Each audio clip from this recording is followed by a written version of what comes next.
बघा, मुख्यमंत्र्यांना आमदार भेटणं हे काही नवीन गोष्ट होऊ शकत नाही, त्याची बातमी होऊ शकत नाही।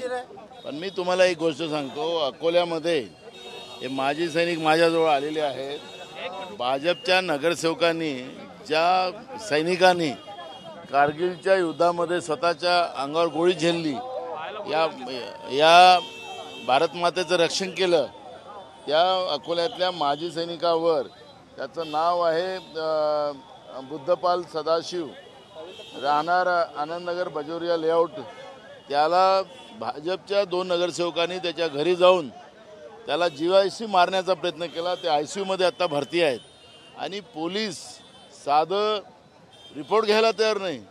माजी सैनिकांचा मोठ्या प्रमाणात महाराष्ट्रामध्ये या सरकारच्या विरोधात रोष निर्माण झालेला आहे आणि ज्यांनी भारत मातेसाठी लढला त्या सैनिकाला हे लोक मारत असतील, जीव मारत असतील, यांच्यापेक्षा पापी कोण आहेत?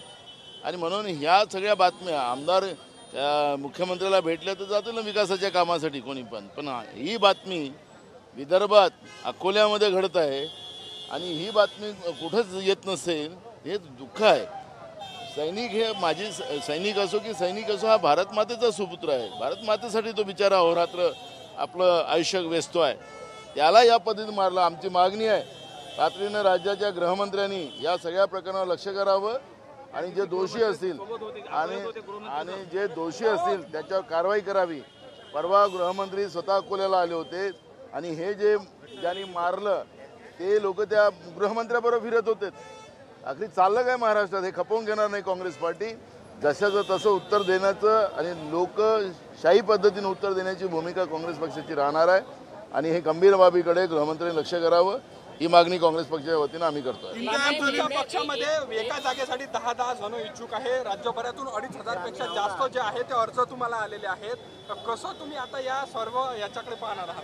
बघा, काँग्रेसला जे तिकीट मागण्याची चढाओढ आपण पाहताय त्याच्या कारणच असं आहे की आज महाराष्ट्रामध्ये काँग्रेस पक्षच एकमेव पक्ष आहे की ज्या पक्षाकडून आशा अपेक्षा जनतेच्या पूर्ण करू शकतात आणि म्हणून मोठ्या प्रमाणात उमेदवारांनी आज काँग्रेस पक्षाला अर्ज केलेला आहे। माझ्याजवळ सगळे मार्ग आहेत।